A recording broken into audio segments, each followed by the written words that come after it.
Hello and welcome to my channel. Vice Rhino here. Holy crap, that was clipping really bad. I'm sorry about that. There, hello, testing. Sorry, yeah, John's over there. GE, Godless Engineer. Links to his channel Hello. down below. Stream Elements link appears to be a 404. Okay, well, screw the Stream Elements link then. Did it even send anything? I don't know. Okay, so I have issues right now. Because, well, it's my own damn fault. I got an email from a potential sponsor. And this stupid. Okay, come here. Okay, I'm also puppy sitting. So I got an email from a potential sponsor for a video game, and it's a video game that actually exists, and it actually is made by the studio that their email address was that sent me the thing, but obviously it was a spoofed email. And it had what I thought was a creator brief PDF in a Google Drive associated with it. And I didn't even really notice that there was anything fishy, because apparently there was a screensaver file in there. And the icon for a screensaver file looks a lot like the PDF icon. So I just double-clicked on it without really thinking about it. Mm-hmm. And then I was like, why is this PDF taking so long to load? And then I looked at it closer and was like, why is this PDF 600 megabytes?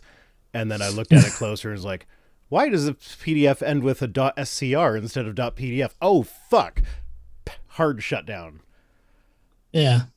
And no, it wasn't Raid Shadow Legends. Good guess though. I could see. No, they wouldn't send viruses, but like their game is basically malware. But yeah, I think I shut it down before it finished executing whatever code, but my computer was acting funny after. So as an abundance of caution, I just completely wiped everything and did a fresh install of Windows. I haven't even put this is my data hard drive. It's just sitting on top of the computer, because I'm like, it might have infected something on there, and there's nothing that's all that important on it, so I'm not really that fussed about it. Plus, that drive is like 15 years old, so it's probably going to die soon anyway. Yeah. But yeah, so everything is brand new to me right now, so I had to reset up everything. I forgot to export my settings from OBS until after it was too late, so everything is new. So if I have tech glitches, that's why I'll blame that this time. Anyway, hi John, how you doing? I'm doing pretty good. I had a pretty involved day at work, which I never like being involved at work, but it's pretty involved. So I put in a pretty full day today. Nice.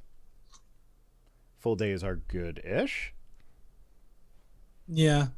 Well, I mean, normally my days are full, but this was just a day of like super focused, concentrated kind of debugging and programming and stuff, and so that always kind of takes it out of you, or at least out of me. So yeah, it was pretty involved, but I'm happy to be here, happy to go over these tweets. Yeah.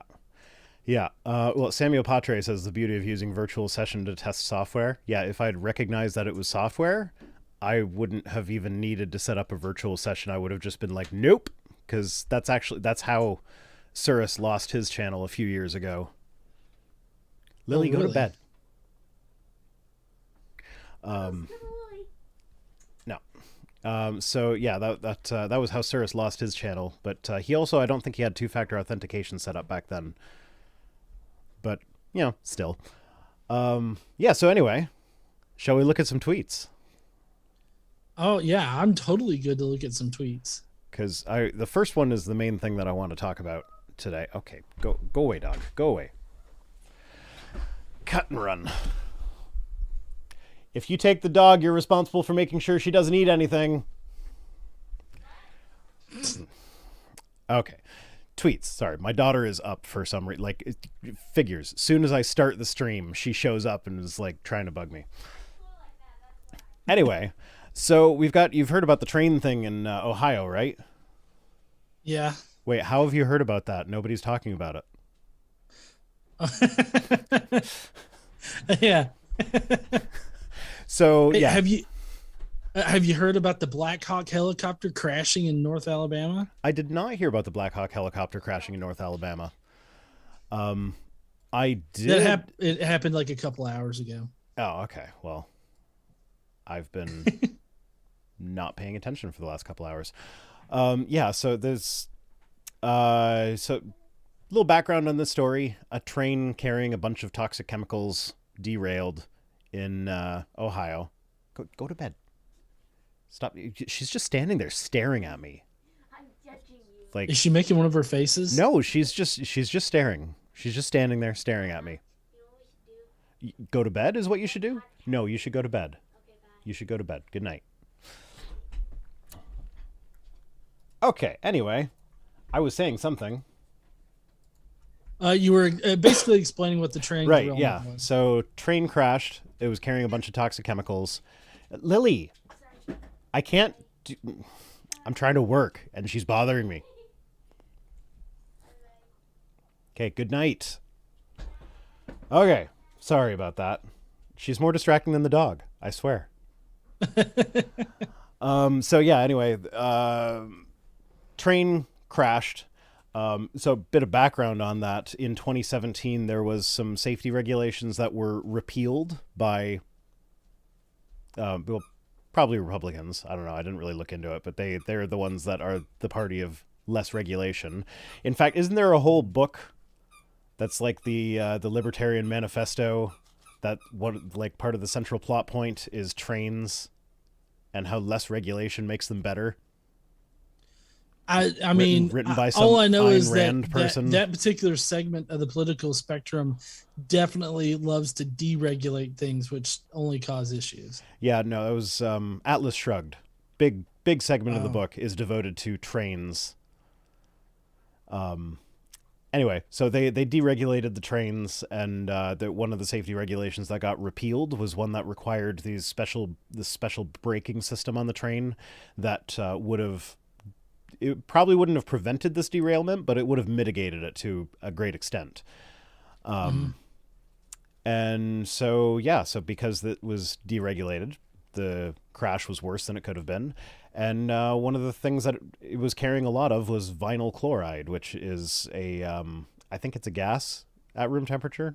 Might be a liquid, I'm not sure, but it's one of the primary ingredients in PVC plastic. So PVC stands for polyvinyl chloride. So the vinyl chloride that's the stuff.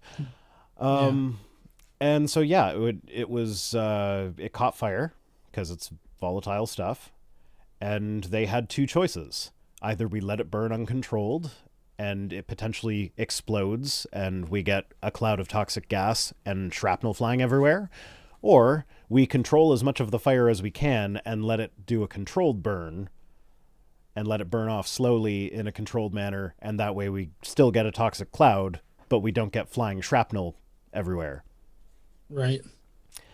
And so, yeah, and this is something that happened, I think, when did it happen? February 7th, something like that? Like it was I don't know when it happened. It was last week. They've got their own Wikipedia page. Ohio train crash. Wikipedia, February 3rd. So this happened on February 3rd, but it wasn't until like this week that Republicans and conservatives started like retweeting it, being all concerned about it. And it's like, okay, where were you when it actually happened? Yeah. Because like I heard about it right when it happened, and I thought, oh, that's terrible. And it is terrible. But these people are acting like environmentalists are, because they're not protesting the big gas cloud. We are somehow pro big toxic gas cloud. Like, I don't know. Can you think of what the conservative angle is on this one? Because, I guess because there's not people out there protesting like the fire happening or the derailment happening. Like, I really don't know. Like, I can't really grasp like what he thinks that either Greta or protests. He says no Biden or no AOC, but I mean they're not like I don't know what they're supposed to do about it. No Al Gore. Why even bring Al Gore up? Because Like, he's an I don't know. environmentalist. Yeah, I mean, it seems like the environmental, like as far as like protecting the environment or whatnot, like the regulations that would have lessened the impact would have been the efforts of the people that he's calling on, these environmentalists that he's calling on, and then Trump, came in, repealed them, and this is one of the results, the long-term effects of repealing those regulations. So it's it I don't know. I feel like the Republicans, by deregulating or calling for more deregulation, are causing problems and being like, "What are you gonna do about it, Democrats, huh?" Yeah. It just seems so weird. Well, best I can think of is like, because there was another train crash in Texas, similar thing, bad regulations that, like, had the regulations been in place, it could have done some good. The Texas crash was much less severe. There wasn't an explosion. There wasn't a big burning fire or whatever, but it was carrying toxic chemicals as well. And like these people are being like, oh, well, where are the environmentalists? Well, we're out there saying, hey, maybe we should use less plastic. And then like if we use less PVC, then there will be fewer trains carrying vinyl chloride.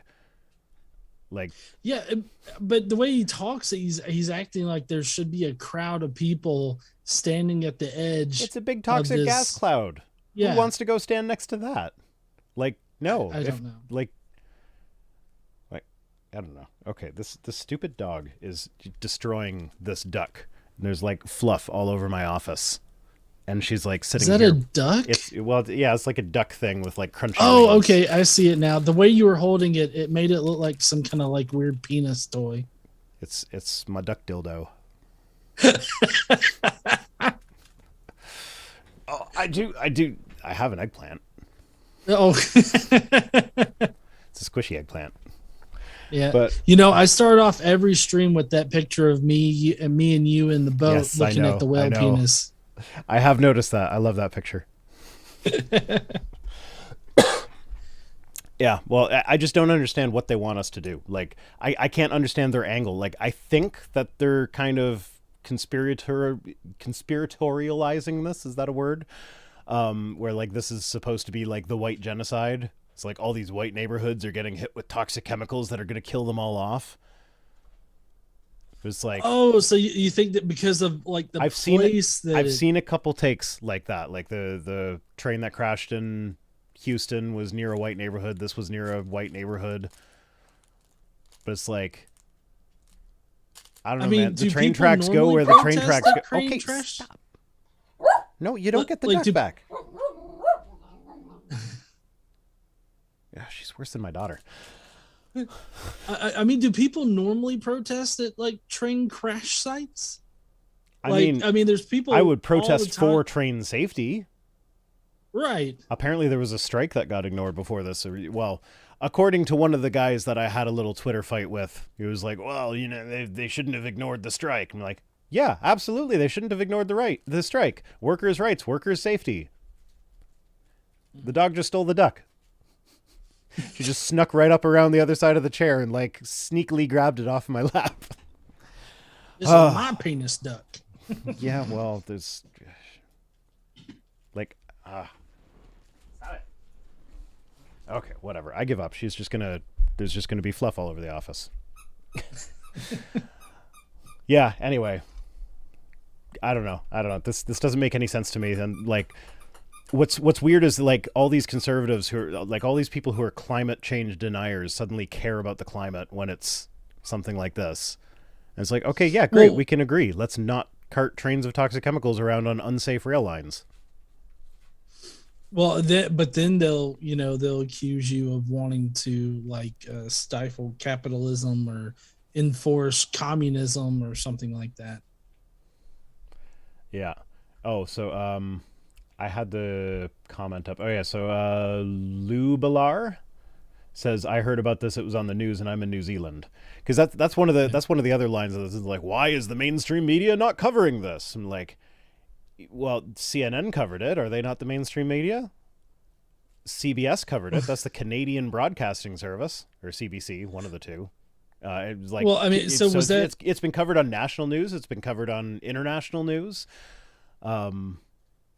So when was that particular like line of thought started? Because if it's after, it was like this week. It was like a week after it had happened. right. So I don't think that these people understand how the news cycle works. It seems, like we're all talking about UFOs now. Well, right. Well, we're either talking about UFOs or how, victimized students are being re-victimized at a totally new school with the school shooting. Like there's like one disaster after another that happens in America, like every single day. And, it's been like that since I don't know how long. It's from one disaster to the next disaster. And, stuff like this does end up falling off the radar because it's just out of the news cycle. Yeah. Well, and like the fire is done. Like it burned for a few days and then it was done and people moved back in.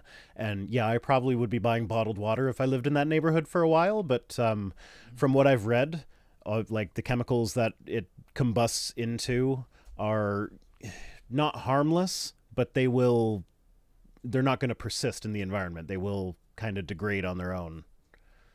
Right. So like, I don't know, it's honestly, not great, but yeah, it's not as bad as people are making it out to be. Honestly, if I was in that neighborhood, I would seriously consider just like, I don't know, staying at a hotel away. But then you get into the problem of like, well, people don't have like the resources to just go and rent a hotel room for like a month or two, so I don't know. I mean, I'm devastated by this. Like I hate the fact that it happened. I wish that there could have been something done to lessen the effect of this horrible thing, like not repealing the safety regulations. So Key Prince said New Zealand getting coverage is not support of U.S. media on a national level. No, CNN is the national news. What I was getting at there, I might not have said it correctly because that's how I roll. But it was covered on the American national news. It was covered on international news, and it's been covered by the non-mainstream people on like Twitter and like here on Twit tweets. So like,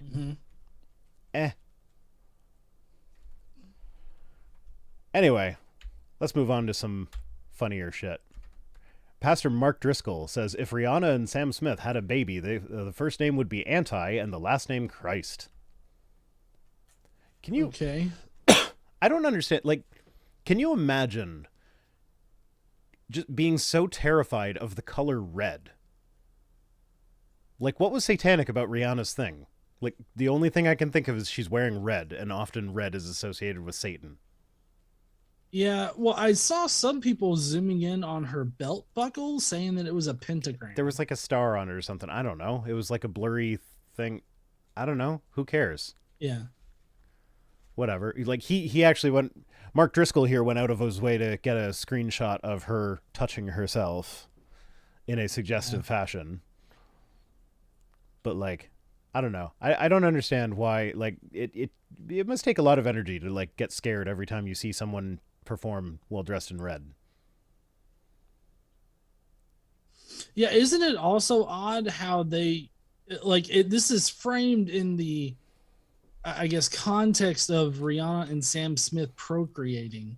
Like, I feel like this is a symptom of whatever makes apologists or pastors like this seriously focus on sex. I mean, it seems.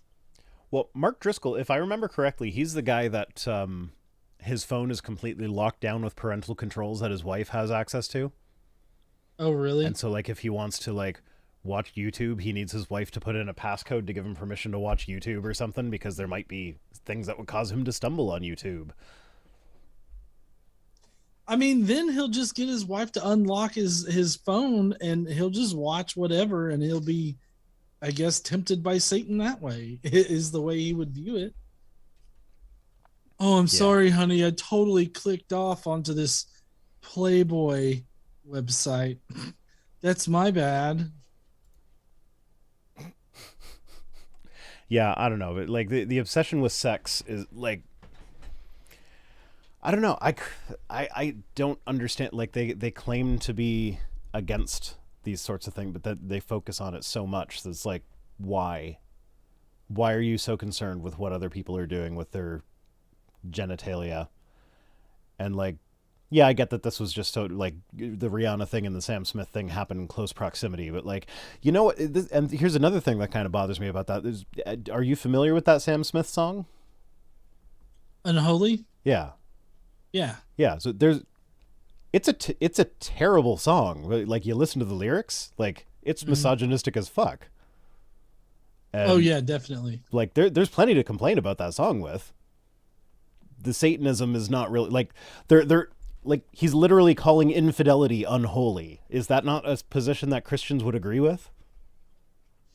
I mean, you would think so,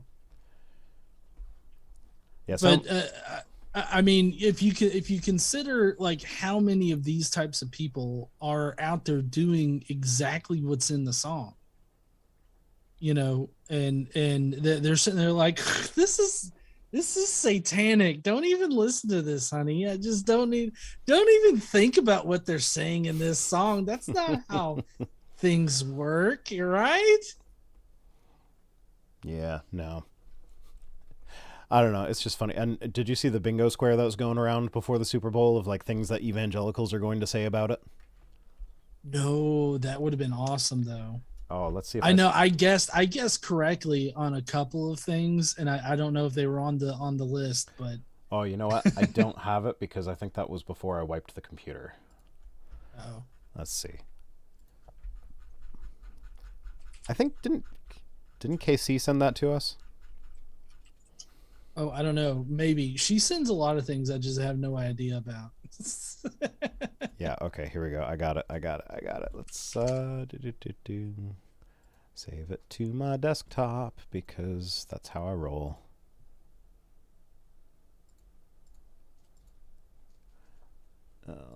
Well, they have general ones like this Buzz Bingo website has just general zealous preacher bingo cards.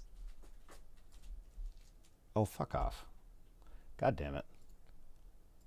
Oh, April of Joy on Twitter, she posted it up. Okay, whatever. I'm not bringing it up. Apparently, I saved it from WhatsApp, and WhatsApp was like saving it as the wrong file type. Get careful, make sure it's not a virus this time. Yeah. Yeah, indeed. Do you want me to read off the squares? I was gonna get the actual thing up. Okay. Already exists, so why is it not showing up?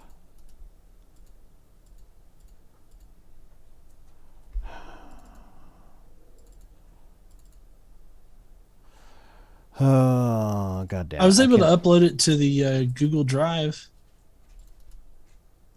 I don't know if you need that. I promise it's not a virus. All right, I think I got it. I was I was looking in the wrong folder because I'm an idiot. Okay. I thought I saved it on my desktop, but apparently I did not. Yeah, so what evangelicals post Super Bowl 2023 connects the game to the end times prophecy. This one checks that off with the Antichrist reference. Yeah. But it also gets halftime shows demonic. Yes. But like I saw most And of, then like wish we got this excited to worship. I didn't see that one. Had to turn it off. Our kids were watching. I didn't see that one this year, but there was plenty of that last year. Fuzzy screen grab of TV to show Satanism. Oh, this one hits that one too. This one hit 3 squares. yeah. Loved the He Gets Us commercials. Yeah, I've seen people that loved it. Had to cover my husband's eyes. I don't know if this was parody, but before the Super Bowl, I saw like someone that I thought it was like this Christian lady who's like doing a video like practicing for like covering parts of the TV during the Super Bowl halftime show or whatever. And it might have been like making fun of the people that do that, but it might also have been like just like jokingly talking about something that they seriously do. Both quarterbacks are Christian. Yeah, definitely saw that. Everybody was telling me that the leftists are freaking out over that, but I never saw a single leftist freak out over that. I just saw people on the right saying I don't that really care. Yeah, the only thing that I have a problem with is when both sides are like God's on my side. or something like that. I don't And then have a when they problem with lose, that. I it's just like, think that's funny. you think it's funny? Yeah, it's like, okay, God's on your side and God's on your side, but one of you lost. Yeah. But Um, it's never God's fault if they lose. yeah, Rihanna's in the Illuminati. Yeah, saw that with the belt buckle Mhm. thing. Why does her performance have to be about sex? I don't think I saw that one yet. Says do your research instead of providing proof. Didn't see that. I stand for the flag. Yeah, plenty of that. Tired of the liberal agenda. This is football. Yep, plenty of that, especially with the black national anthem. Halftime show is demonic. Yeah, that was this one. Boycott the NFL. Did Nick Adams say to boycott the NFL again? He's boycotted the I, NFL something like 15 times. yeah. I mean, he's boycotted that. M&M's. I don't know. I don't think that guy's a real person. Yeah, neither do I. It's if he wasn't someone that actually like wrote a book and has like met with Donald Trump and has had his picture taken with the guy and like has like I think Trump actually like interacted with his account on Twitter at some point in the past. It was like he's clearly a real person, but like how no, he can't not be parody. Like he just has to be like Right. really deep in. And then of course the he gets us is too woke. I debated pulling some Mark Driscoll tweets about that. Oh, yeah. Yeah, because he had like 3 or 4 tweets about how it's progressive Christianity, even though like if you look at the organization that's doing it, their explicitly stated goal is to present progressive Christianity to sucker people into the more conservative churches. Like that's Yeah. literally their whole goal is to pretend to be woke, to appeal to the woke in order to unwake them. Hmm. Have you ever seen? Okay, so this is another thing. Have you ever seen like people tweet complaining about woke stuff, and then at the end they'll be like, "Wake up!" It's like, do you not know what Yeah. woke means? Like, are you Yeah. really I calling for don't people to think be that they, woke? well, because I think that their woke has like the way that they define woke has just deviated like so much to where it doesn't mean what it really means by woke is just liberal. It seems like, a liberal mindset. Pulling Mark Driscoll tweets is cheating when you're looking for tweets from twits. Yeah, that's twit tweets on easy mode.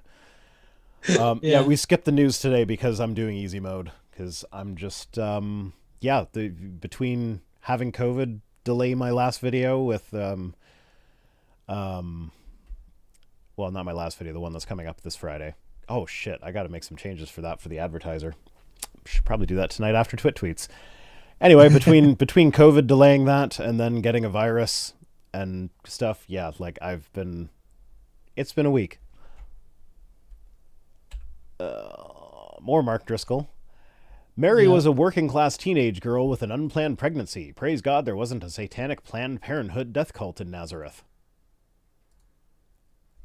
It's like, I mean,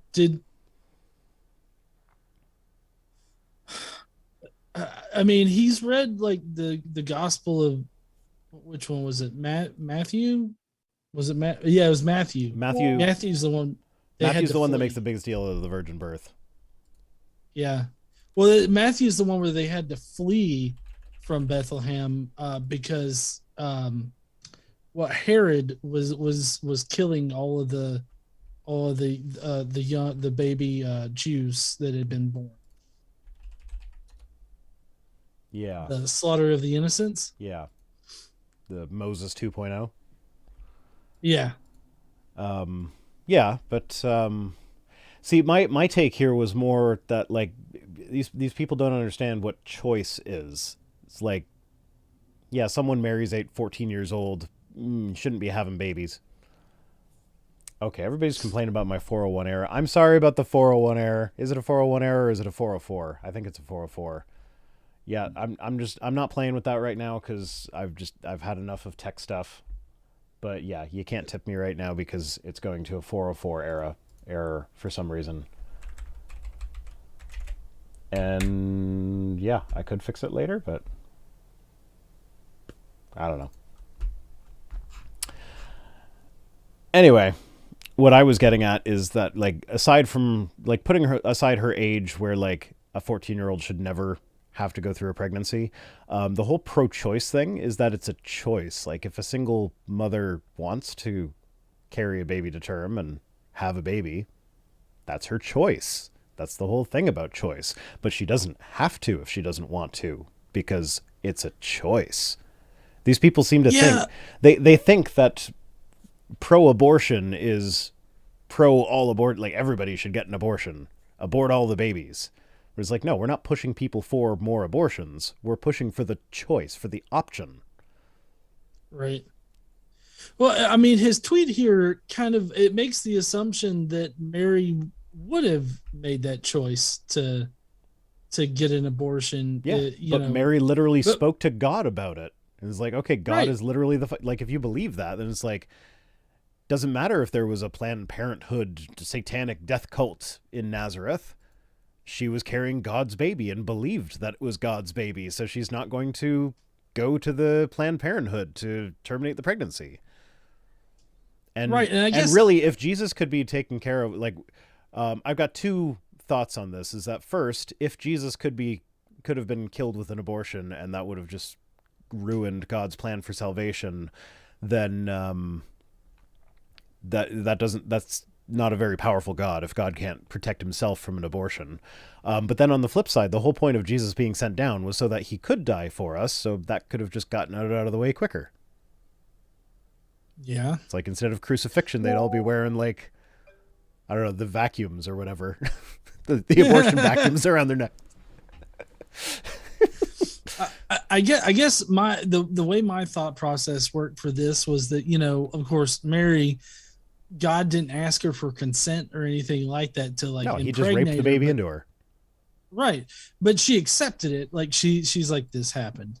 And so, well, like, I mean, I think the generous reading of the story, like, assuming I know we disagree on this part, but assuming there's a historical basis for the whole story, I still am of the opinion that it sounds more like her trying to get out of getting caught cheating.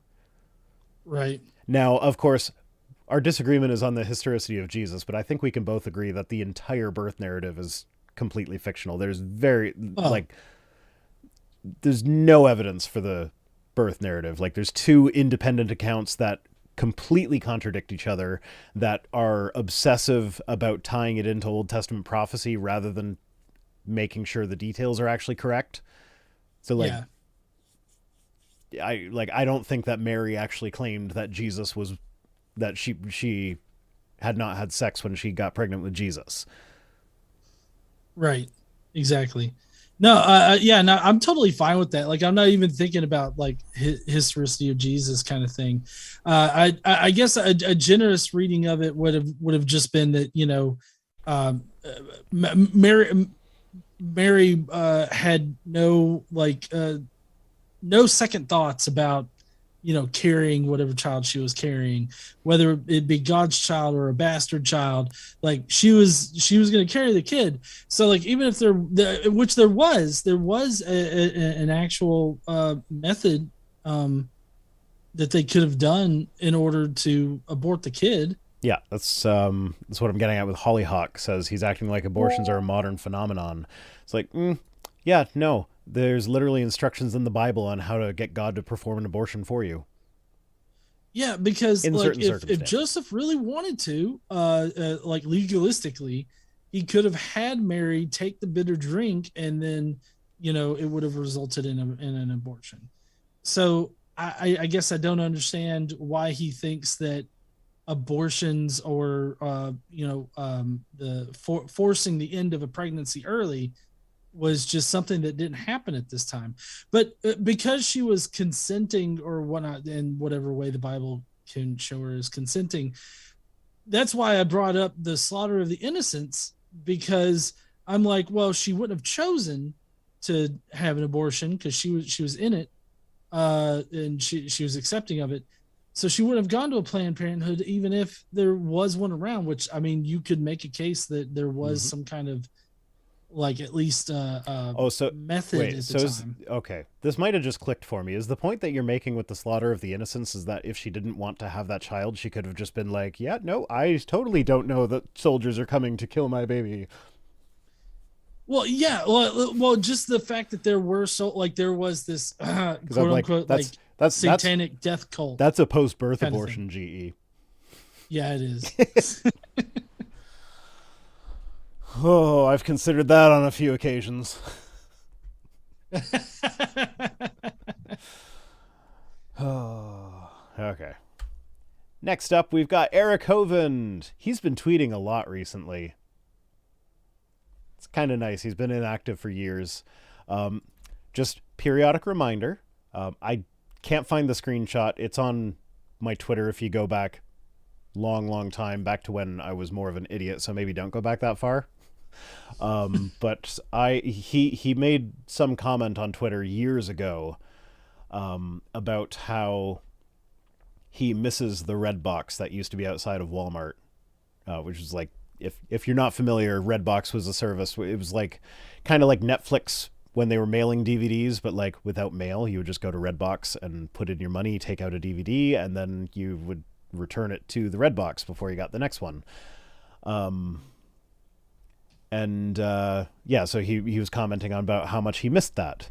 And so I was like, hey, you should try RedTube. And I just left it at that. It's like, I find RedTube to be a really good video service. And he liked that tweet. So somewhere on my drive is saved a screenshot of that time that Eric Hovind liked a tweet where I recommended porn to him. But anyway, he says, is there any evidence that God exists? Just go look in the mirror. Yeah, I go look in the mirror and I see eyes that don't work properly, so I need glasses. Mm-hmm. I see a back that hurts all the time just because I'm old. I'm not even old. I'm just getting old. So, like, you get to a certain age, your back just hurts. That's the way humans are built. Yeah. I mean, they always leaves me with this kind of stuff because it's like we have natural explanations for like how the human body developed and all this other stuff. Like there are natural explanations that are far more plausible than his magical like creation story. And so that's why I feel like this is very insufficient. Plus, like you were saying, with how you need glasses and everything, my pancreas is broke. You can't see that in the mirror really, except that I'm fat. But old man Joe says, "Dang, God is fat and bald."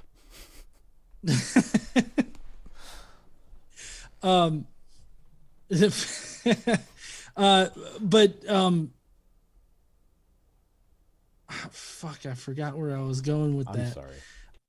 No. That is perfectly fine. Oh, yeah. So you would think that if there's this immensely intelligent designer out there that created all this shit, right? If he actually did exist and he actually did design us or design Earth or whatever, why would he design things so imperfectly? Like it's so weird that's this perfect. Huh? That's the fall.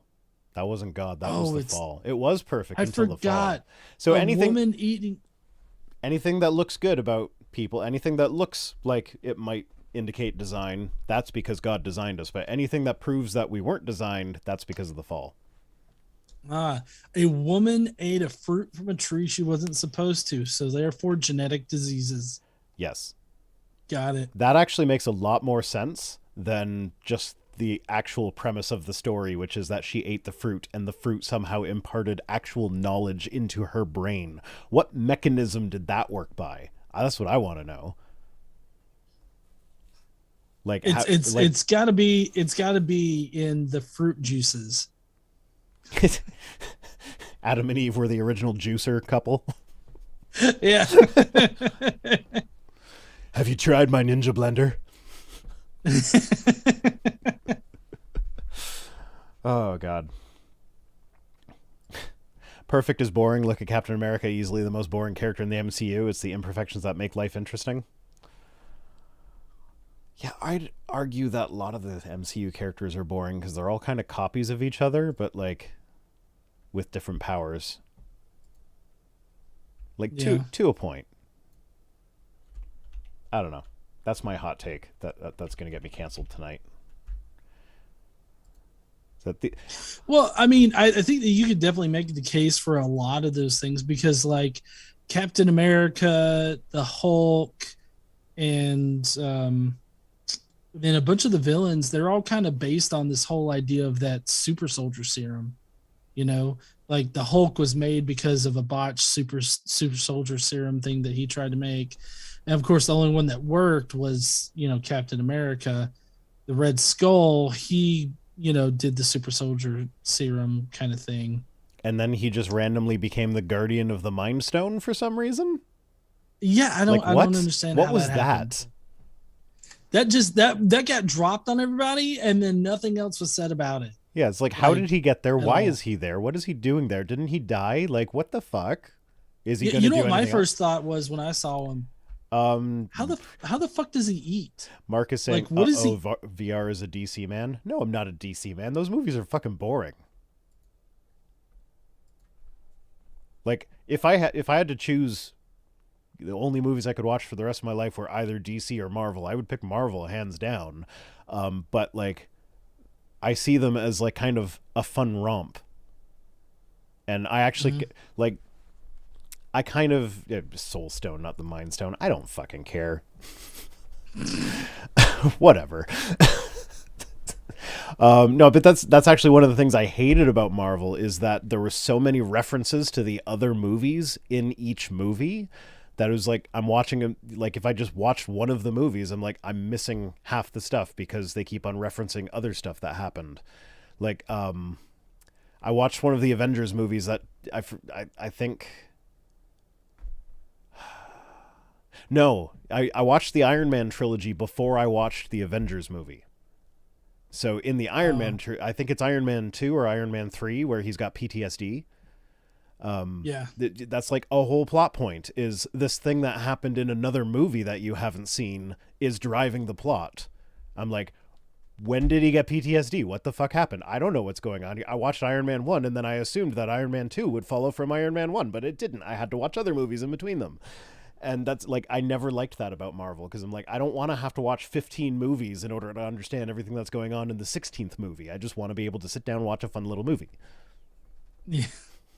Well, I guess the Marvel movies are done so that like the assumption is that you've watched the all of the movies up until that point.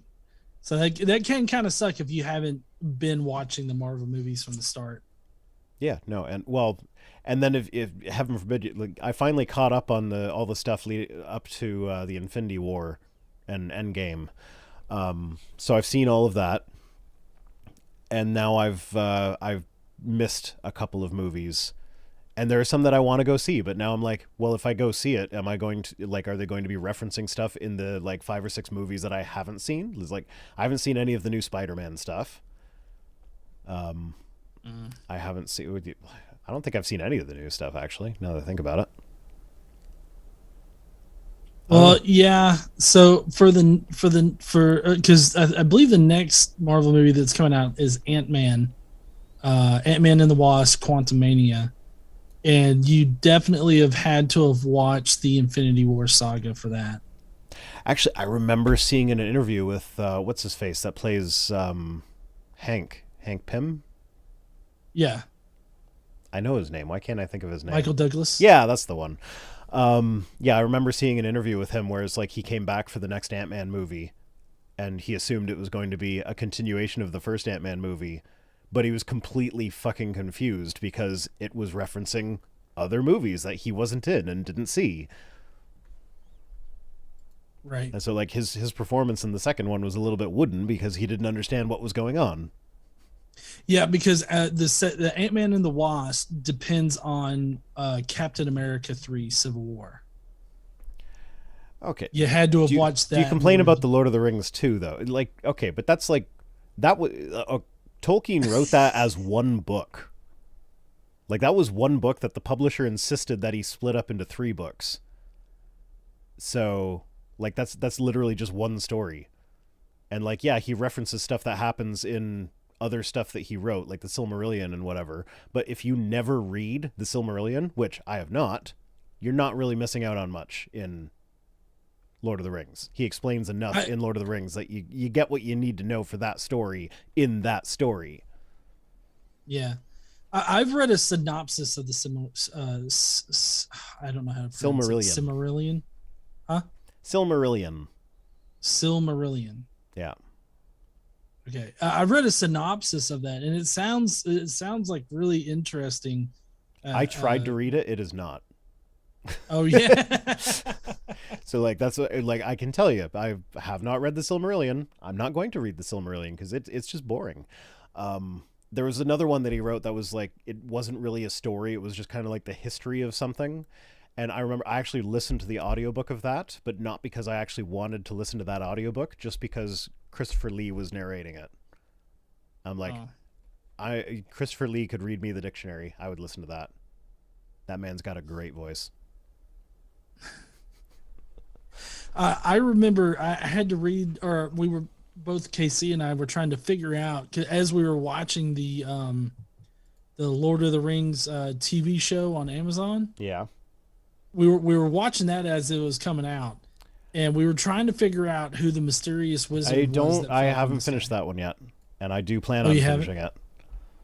Okay, well, I don't know how. So, no I mean, spoilers, we please. haven't finished it either, so I have no idea. I've tried to stay away from any spoilers too, but we were trying to figure out who people were in it and who the different groups of people were and how that fits into the LO.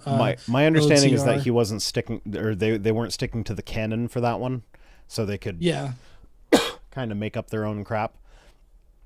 yeah, that's what I've heard too. So yeah. The appendix to Lord of the Rings is like a quarter the length of the book. Yeah, I haven't read the appendix to the Lord of the Rings either, and I still got enough out of the story that I enjoyed the story. But yeah. Anyway, all that from a look at the trees argument, except look in the mirror Yeah, instead of look, look at the at the trees. trees. Case Orbs. Been a while since he's been on Twit tweets. Mm-hmm. So he says, children raised by married parents do better at school, develop stronger cognitive and non-cognitive skills, are more likely to go to college, earn more, and are more likely to go on to form stable marriages themselves. Yeah, that is actually true. Do you know why that's true? My guess is because of a loving environment or a stable home environment. It's resources. Resources. Yeah. Resources. That's pretty much it. I mean, there is something to be said for like if there's two parents, then someone can be like home with the kid while someone else is at work or whatever, and you can kind of trade off. And they're like, as a single parent now for just over a year, it's exhausting. It is fucking exhausting. Oh my God. Can't imagine doing that with babies. So like, yeah, it's easier to be good with your own kids if you aren't the one shouldering the entire burden. But yeah, it's mostly resources, because this is along the same lines as so we got Darren Marsh says, look at the trees of Valinor.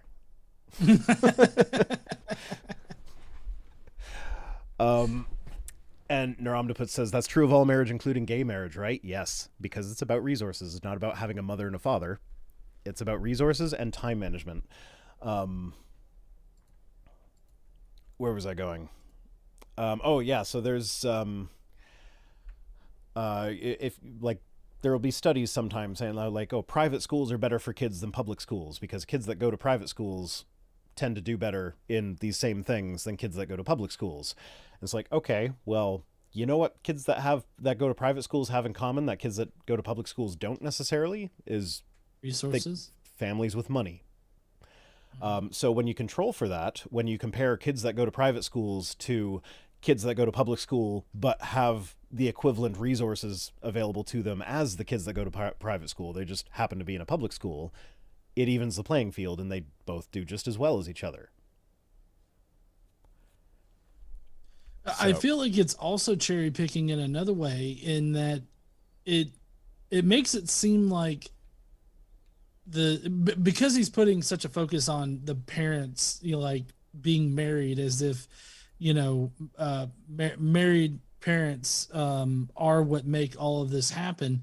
I feel like this, it can be easily skirted, or people can easily ignore the many family units or the many families out there whose parents hate each other and actually create a toxic environment at home, Yeah. and that's going to be detrimental to the children's mental health and maybe even sometimes physical health and all this other stuff. So I feel like by focusing on the whole idea of like married parents instead of like what you were saying, access to resources, I feel like he's just cherry picking yet again, and allowing some of these other situations to be overlooked. All right. So John73 says, he's saying to Adam Broughton, you should read the books. Gimli is actually an interesting character, not a punchline. So about that, this is actually, what's it called? Oh my God, I've lost the, okay, sorry. I'm glitching out here. Yeah, so with regards to the recent, I don't know if you've probably seen it all over Twitter, the Hogwarts Legacy, should you play it, should you boycott it thing. Yeah. One of the arguments that people use for not boycotting is that like, oh, well, we all still love Lord of the Rings, even though Tolkien Jew coded the dwarves. And it's like, so it's okay that J.K. Rowling Jew coded the goblins. It's like, you know what the difference is there, though? The difference there is that when it was pointed out to Tolkien that he Jew coded the dwarves after he wrote The Hobbit, because that was where it was most obvious,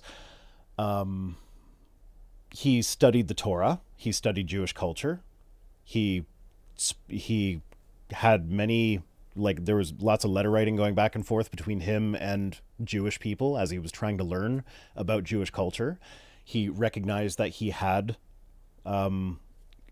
put a bunch of Jewish stereotypes into his dwarves, and he recognized that it was too late for him to undo that. So what he did was, in Lord of the Rings, he turned that into all this stuff you've heard about dwarves, about how they're just greedy hoarders. That's how the outside world sees us. But when you get to know us, when you see us, we are a strong people who have this rich culture, and we're have a great appreciation for nature and the beauty of the caves and stuff like that. And so, like, that, you see that in Gimli. He writes a lot of the book, like he writes a lot of Gimli's perspective into the book. So that's where the difference comes in, where like his response to being told that he Jew coded some of his characters was to fix it and be like, okay, yes, I Jew coded them, so let's turn them into I can't undo that, so I'm going to point out that those are stereotypes that are not accurate and they're actually harmful to them. Whereas with the J.K. Rowling thing, it's like, yeah, she might not have intentionally Jew coded the goblins, but they are Jew coded. And she just doubled down in no, I didn't do it on purpose, therefore it's fine, so I'm going to keep doing it. Yeah.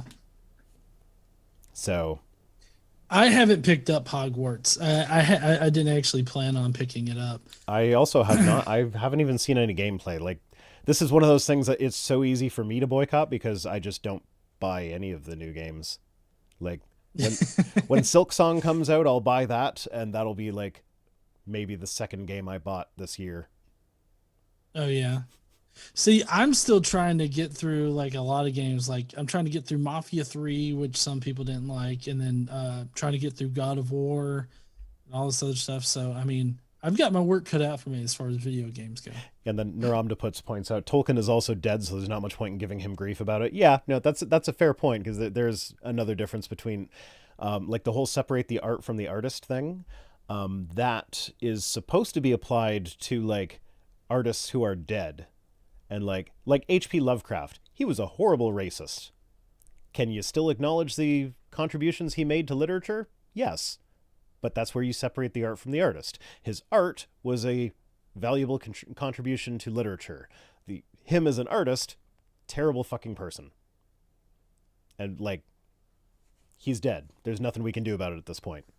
Whereas J.K. Rowling is still alive, so when you buy stuff that gives her money, it's a bit different. Yeah.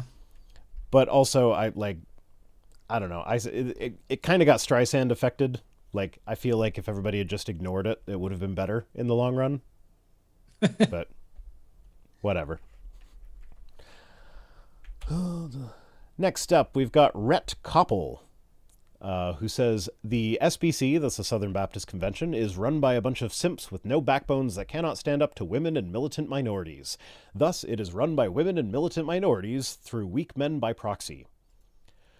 So what he's saying here, like, this is almost explicitly saying only white men should be in charge of the SBC. No black people, no women. Well, I know they think no women, but he's almost saying the quiet part out loud. He's very close to saying the quiet part out loud here. Yeah, he is. But wasn't there, if I'm not mistaken, I think that there was actually a report done by a third party entity on the SBC and about its rampant sexual abuse problems. I mean, I don't know if that was recent, but there certainly has been. Yeah. I mean, it's been in the last 2-3 years. I mean, it probably not too recent, but I remember the last thing that I heard about the SBC was this report about this report going around where they analyzed the sexual abuse claims and came up with an astronomical number of actual abuse claims there. So it's really weird to see somebody try to, I guess, I don't know if intentionally gaslighting or maybe they just have a skewed view of reality, but it just seems a little weird to me for them to be like, oh, men aren't running it. It's really run by women and minorities. All right, buddy. Why don't you take your burning cross and go to a different neighborhood? God, yeah. Okay, so for anyone who was curious about the tip thing, I did just quickly fix the tip bot, so next time it goes, it should be the right thing. And I just put it in the chat myself. Whatever. I don't really run these things for the tips. Would have stopped a long time ago. Oh, I got a super chat. When did that come through? Did I forget to set up my fucking notification thing for that? I probably did. God damn it. Naramdaput Saul says, today I learned about the large boulder the size of a small boulder tweet. Couldn't laugh out loud at work, but my eyes teared up. Yeah, that was a good one. If you're not familiar, there was a police department that posted a picture of a boulder that was blocking a road. I mean, today there's a large boulder the size of a small boulder blocking this road or whatever. And I think the original one was an accident, but they leaned into it and they kept on tweeting stuff like that after that. It was pretty fun. Yeah. Next up, we've got Trey, who says, we let women vote and all they did was kill their children, work until 70, and objectify themselves. Wait, that's work until 70? Mm-hmm. Yeah, because now they're working instead of being at home. Okay. I guess they're not. I mean, I thought that the Republicans and people like this prided themselves on working and not being on any kind of government stipend or anything like that. Because I mean, if you retire, yeah, but women are supposed to be with the kids, and after the kids move out, they're supposed to take care of the house. Well, the husband does all that. That's the husband's job. Also, we shouldn't have a minimum wage because that's not fair to corporations. But you should be able to support your family on one wage. Oh, yep. Mm-hmm. And yeah. Make it make sense. Yeah. So also objectify themselves. I'm not even dignifying the very first part. All they did was kill their children. No children are being killed. In the context that he's talking about, no children are being killed. Yeah, well, I was going to say, I remember some Christian lady who was something about a bathtub and her kids. Well, yeah, you could pull several stories up on Google. I remember that there was one woman who cut off her children's limbs because God told her to. Mm-hmm. Another woman killed her children because, of the fact that she didn't want to see them suffer in the apocalypse or something like that. So, I mean, there was another mother that like shoved pages of the Bible into her baby's mouth to Ew. try to force the Oh, child to memorize the Bible verses and then jumped on her chest, that's if not I remember that that's correctly. not how that works. Oh God. No, it's not. But I mean, it's the liberal women that are the problem. Well, because they kill them while there's still like two cells. Oh, damn. Bef- They like liberal women kill them before they've developed the capacity for feeling pain. So Yeah. And also, it wasn't like because if you try to connect the two ideas here, we let women vote and all they did was kill their children. It wasn't actually like a vote. Nobody voted on whether or not abortion should be legal in the United States. well, That was a Supreme Court also the decision. Christians were very much in support of abortion when Roe versus Wade first happened, except for the Catholics. The Protestants, Yeah. they were in favor of abortion rights. That includes the Southern Baptist Convention. They issued at least 3 statements in support of the Roe versus Wade decision. Yeah. And like the harshest condemnation any of them gave it was, I don't really like it, but yeah, it should be the woman's decision. Well, yeah, that is until the moral majority decided to make it a political position. Yeah, no, that was they made it a wedge issue. Mm-hmm. But yeah, no, I guess the argument there would be that we let women vote, and so they voted for the softer politicians that would let them kill their kids eventually through these court decisions and whatever. It's a really devious way to get to there. Yeah, no, But then, so what about objectifying themselves? I Like, feel like is okay, so yeah, in this day and age, it's not uncommon for women to have an OnlyFans page for like an extra income stream. So like oh that's probably what he's talking about. Um, but I feel like they were more objectified back when they're like when a woman is not allowed to have a credit card or her own bank account and has to be completely dependent on the man and is basically treated as a type of property, like not quite slavery, but definitely not free. mhm. I feel like that objectifies women more than appreciating their body does. It's like, yeah, there is like sexual objectification is an issue, don't get me wrong, but like seeing a woman as your servant who is supposed to cook and clean and take care of the kids and do everything for you is objectification. It's Well, just a yeah, different and type of objectification.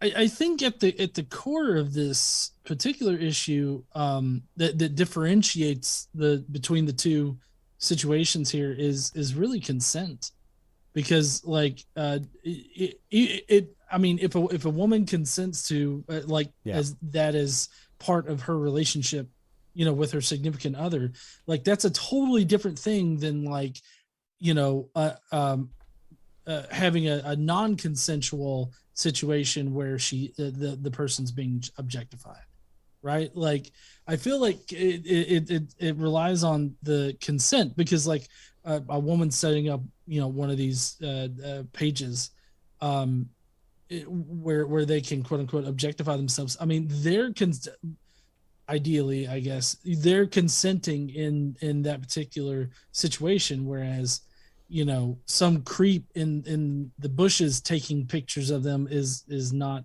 there's no consent there. Yeah. And the creep in the bushes is more objectifying than the I am doing it myself. Right. Because at least, like, especially with OnlyFans, like, if you have an OnlyFans, you can set up barriers between you and your fans. You can say, Right. this is like, if you message me, these are the type of messages I'm willing to accept. These are the types I'm not willing to accept. If you violate that, I'm going to block you. Mm-hmm. So it's more empowering that way than having the men in control of everything. Nitty, for a super chat of $10, says, totally horned for the Rhino, loving the stream and shorts you've been doing. Best of luck on the anti-vax coupling site. I did sign up for an anti-vax dating site. Oh no. Yeah, I went through the sign up process for a short, and I'm not sure if I'm actually going to do anything with that because that involves like actually talking to people. I was actually invited to a singles mixer that's not too far away from where I live, so I could have gone there, and I have COVID, so I could have like sneezed on everybody there. But like, no, I don't want to actually meet these people. And it's going to be a room full of men. Yeah, you think so? Actually, it was funny because have you seen that short? No, no, not yet. It's my, I've been really busy. that's okay. No, I don't expect that you watch all my stuff, but like, I didn't want to like explain it in great detail to you if you have already seen it. But like, anyway, as I was signing up for this anti-vax dating website, I'm signing up for a dating website. My girlfriend calls me. So that made it into the short. She helped me with my username is fuck Trudeau. Because that's the Canadian anti-vax mating call. Hey, you know what? That's better than what the Republicans have down here. And that's let's go, Brandon. Yeah. No, we at least say what we mean in Canada. Yeah. But no, I put it in. I expected it to kick me out because I'm like, no, you can't use the F word in a username. It was like, nope, it let me. Well, yeah, but that's because it has an exception. Only if you're fucking Trudeau. That's not gay. Well, actually, no. You know what? It let me choose whether I was interested in men or women. So it's not anti-gay. It's just that probably most of the people on it are. Yeah, more than likely. Yeah. So I don't know if I'm going to do anything further with that because I feel like that's going to be too far outside my comfort zone. Mm-hmm. And there's also the aspect of like, these are real people. Yeah, they might be dirtbags, but like me exploiting their hopes of finding love for content. It's just like, not sure if I'm willing to drop to that level, even for the kinds of people that I'm going to find there. Anyway, Frank Turek, getting all the classics today. Whatever you currently believe about Jesus of Nazareth, you owe it to yourself to investigate him thoroughly. It makes little sense to ignore the one solitary life that continues to impact you in eternity if his claims are true. Problem is, he's not the one solitary life for which that would be the case. Like, yeah, Muhammad you could make that same claim about Muhammad. Like, yes, the salvation works differently in Islam than it does in Christianity, but it's still the claims that Muhammad made that teach you how to be saved in Islam. So you still need to investigate those claims. I'm very much in support of investigating the claims of these religions. Yeah, but like, this is Frank's trying to explain why you should pay more attention to Christianity than other religions. And it's like, I pay more attention to Christianity than other religions because it's the one that I grew up with, so I already understand it quite a bit. And I can speak about it from the perspective of someone who has been on the inside of several different iterations of Christianity. Whereas like Hinduism, I could learn all there is to know about Hinduism, and I still can't speak on it from the perspective of someone who used to believe it. So that it's right. Just, there's a big gap there that will always exist no matter what. Mm-hmm. And he says, Neuromptopus says, yeah, but his claims are false. I'm like, yeah. To put it bluntly. Well, yeah, so that's why I very much want people to investigate the claims of not only Christianity, but of all religions, because it kind of seems like they all reside on really shaky like evidence, and it's like the more you look into it, the worse it gets, I feel. And so I'm all for people looking into it. Yeah. OMJ tipped 1337 and I missed that. The message was blah blah something profound blah blah. I'm glad okay. I'm glad I went back to got that made my life so much more complete. Frank Turek again says, the author who says those who often claim to be tolerant are tolerant of those who agree with them, which is no one's definition of tolerance. The author says, and this wasn't a reply to anything. This was just a standalone tweet. So I don't know what author he's talking about, but I guarantee it's someone who wrote a book on like social justice or something. So the author says, those who often claim to be tolerant are tolerant of those who agree with them, which is no one's definition of tolerance. So this is a more clunky way of saying, you know, you claim to be tolerant, but you're not very tolerant of my intolerance. Right.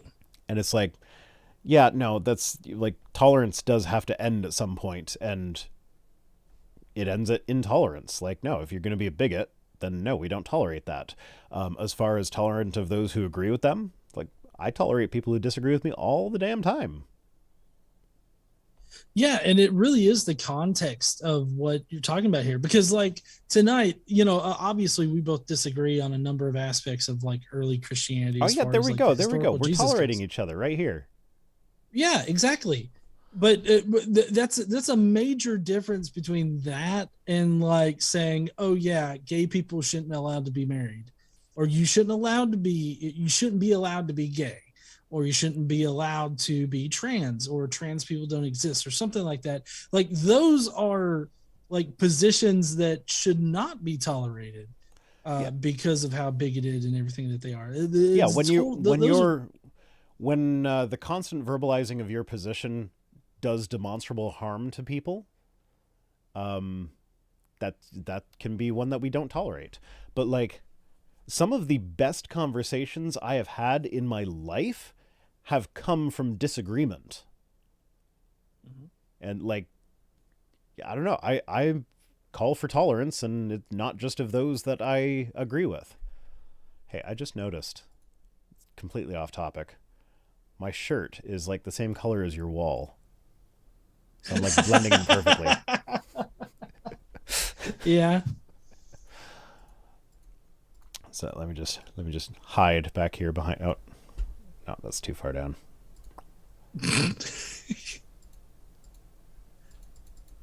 Oh no, what am I doing? Oh no, that's you. I don't know what's going on. There we go. There we go. Gonna blend into your wall. I mean, yeah, your shirt's pretty close there. Okay, that's a, I don't know why I even brought that up. Something ADHD. Yeah. And Frank Turek again. I think this is the last tweet. Yeah, last tweet. Frank Turek says, so evil can't exist unless good exists. That's because they're just points on a spectrum. And like, evil as an adjective does not really exist. It's evil as our opinion of how good or bad something is. So evil can't exist unless good exists, because that's just how they're defined. But good can't exist unless God exists. Strong disagree. Whether or not there's a God, I can have preferences. Right. I mean, the whole idea of like of good, bad, right or wrong, it's even on a Christian foundation, it's all still very subjective. We are the ones that proclaim things to be good, bad, or right or wrong. Like, Right. good and bad are a matter of perspective. Like, they're a matter of preference. Like, I just had a little coughing Mm-hmm. fit. I consider that to be bad. Do I need God to tell me that I don't like coughing? Now, I mean, that's not necessarily evil. Like, that would be natural evil, the category of natural evil, rather than people doing evil. But that's the one that the apologists seem to have the hardest time with. Because I don't know if you've noticed this pattern, but when I respond to Problem of Evil videos, they always bring up the difference between natural evil and man-made evil, and acknowledge that it exists, and they're separate issues. But then they never address the natural evil. They always Right. address the man-made evil and tie it back to free will, which is horse shit. But they never address the natural evil. Like, No, why I've did God actually, make a world where tornadoes exist? Like, did Eve yeah, eating the fruit cause tornadoes? obviously. I mean, the whole idea from creation is that is that when Eve ate that fruit, physics entirely changed. Yeah. Like that's what it But would who have changed the effectively physics? Who done. changed the physics, though? Who decided God. who decided what changes would take place upon the eating of the fruit? God. And like, his warning there was, you shall surely die if you eat the fruit, not your descendants will be completely fucked over by things like hurricanes, tornadoes, earthquakes, floods, and what have you.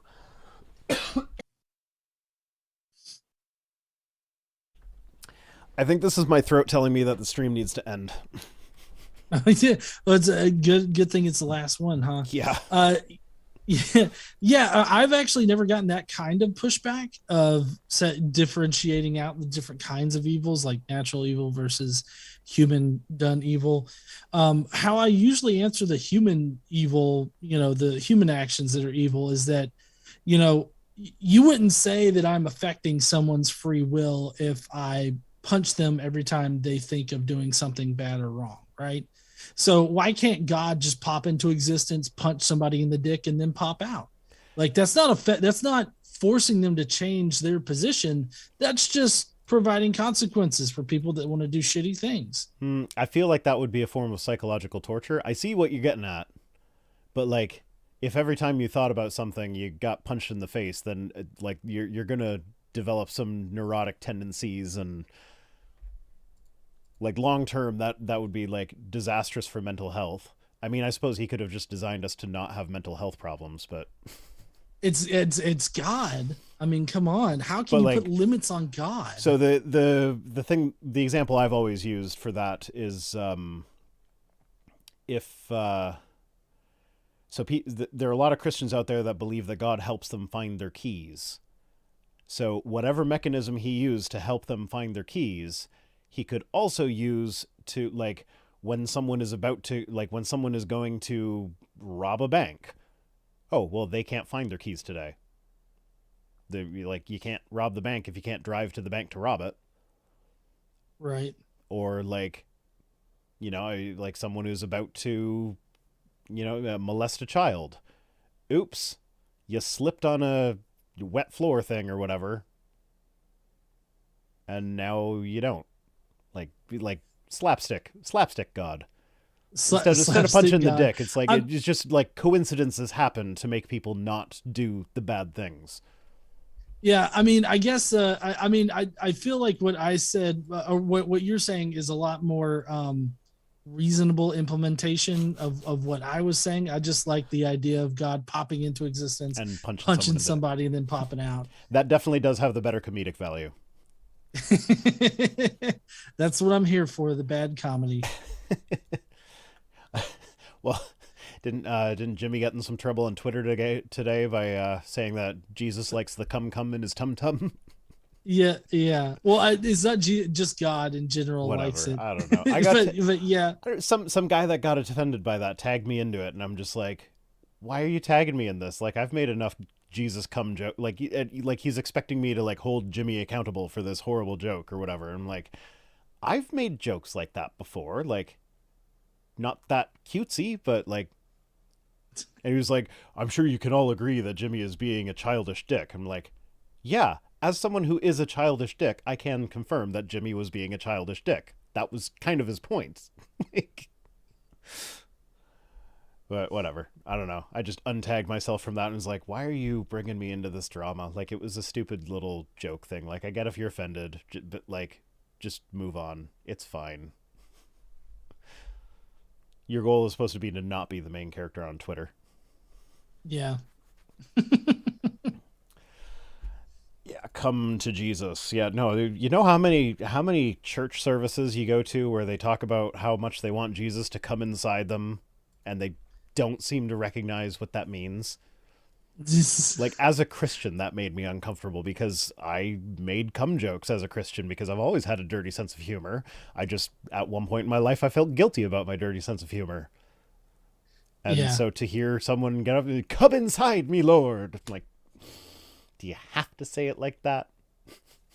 No, yeah, I laugh and I say the exact same thing every single time. All right. Well, thanks for joining me. I feel another coughing fit coming on, so I'm going to hit the credits button. It's been a slice. And yeah, see you guys later. Bye, everybody. Thanks, Rhino. Bye.